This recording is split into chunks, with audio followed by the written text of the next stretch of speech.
Hi, well today I'm going to show you how to do a quick trim of your movie file on your Mac using the QuickTime software.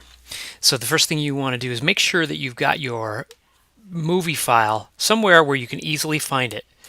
I have the one that we're going to use today right here on my desktop. Okay, so we know where the movie file is. That's the first step in the game. Make sure that you know exactly where that file is. So if you're doing this for the EdTPA, this could be maybe one of the classes that you recorded yourself teaching. And you want to trim it down according to the requirements for your submission. So we're going to launch the QuickTime application. I have QuickTime down here on my desktop, and this is QuickTime 10. You need to have QuickTime 10 or later to be able to do this kind of trimming. So I'm going to launch the software.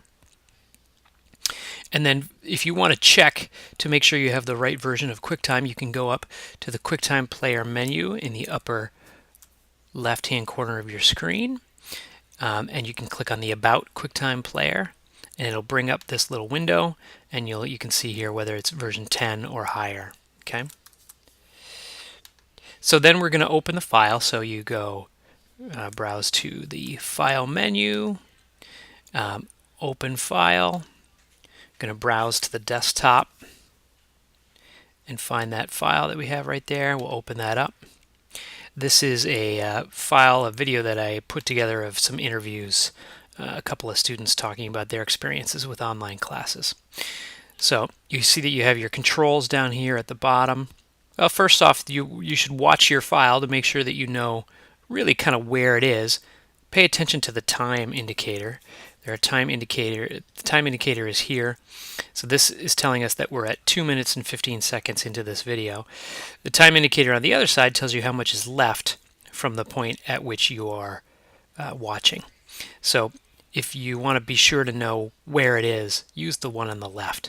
So say we wanted to use this clip right after, let me zoom out here, right after this. Collaborating. Okay, so right after that title. Do the homework assignments on time. They definitely. So there's the title.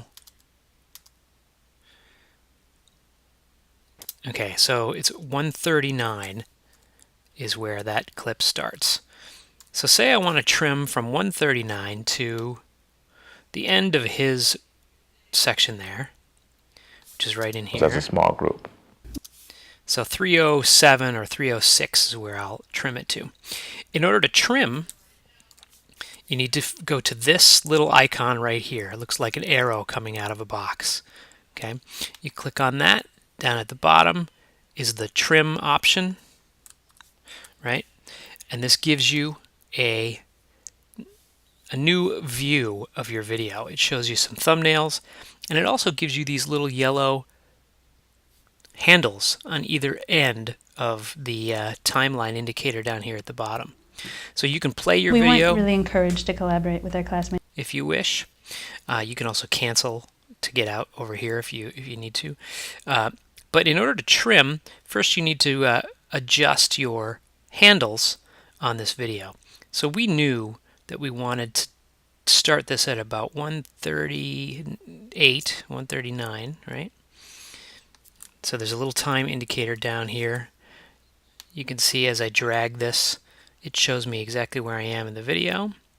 So I'm going to have this start right where the screen is all black, right? And then I'm going to take that to the end of his section there. So I'll grab the other end, the other handle, and bring it in until I know I'm right at the point where I want it to be done with this new trimmed clip.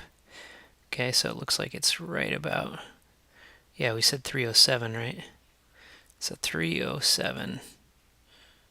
And this is not an exact science, so you'll have to just do your best to get it as close as you can. Then, once you've identified that section that you wish to trim out of this video, the first thing that you do is you hit the trim button over here on the right. Okay, just click on that button, and immediately what happens is it trims that video. So now if you play this video from beginning to end, It's just the section that we trimmed it down to. Okay, so if this is your 10-minute segment of you teaching in front of the class, this will be the one that you want to save. Now here's the important part. Do not just click on File Save for this video.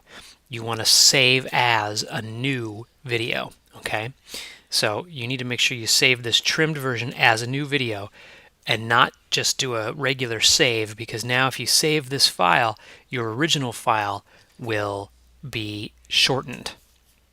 So I'm going to go up to the File menu, right? And I'm going to choose Save for Web. Okay.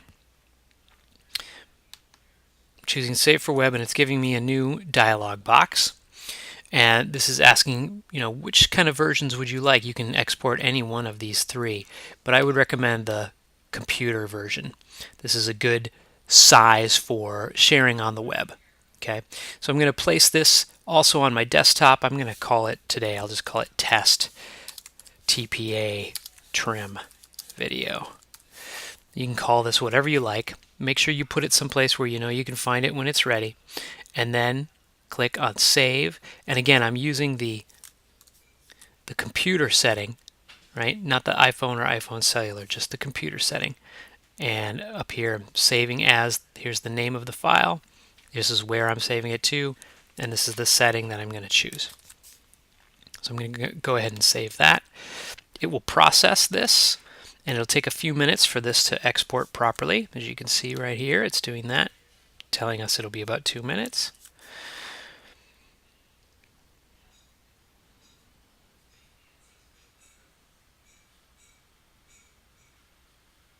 Okay, so that has finished. So we will close this dialog box. Now, the first thing that you should do is to quit out of QuickTime Player and do not save your changes to the original file. Okay, so we're going to go QuickTime Player and quit. It will give me a dialog box. Do you wish to save? Don't save. Okay, don't save the changes you made. All right. Now your original file, which is right here on the desktop, that has remained unchanged because you did not save any changes to this original file. However, over here on the right, there's a new folder. This is called the Test TPA Trim Video. This is what was created when I exported that new version. So I'm going to open up that folder. We'll take a look at it. And what we've got in here is an HTML. You've got a resources folder. Your video file is inside this resources folder. Okay, it's this. It's the Test TPA Trim Video Computer. That's something that QuickTime added so that you'll know which variety it is. And then it's a video file, but instead of a .mov, it's a .m4v. Don't need to worry too much about that. It's just a certain type of video file extension, but this is a good compression for the web. Now the file size on here is 40.2 megabytes. So that's a very small video file, and it's a fairly high resolution file as well. So I'm going to open this again in QuickTime. This time I'm going to have to tell it to open with QuickTime Player. Collaborating in the online space was tricky because we had to think about it in a number of different steps. So this video is really quite high quality for a highly compressed video file, and you can see that this would be simple to upload to the web. So there's your video file. If you want to make sure that you know exactly where it is, you can drag it out to the desktop if you wish. All of these other things inside that folder are really not all that important unless you're doing some kind of special web design and you want to incorporate that video into a website that you're designing and programming. However, you could technically just delete that whole folder and then upload simply this video file that you created. So that's how you trim, and you want to make sure to keep track of your files as best you can, but that's all there is to it.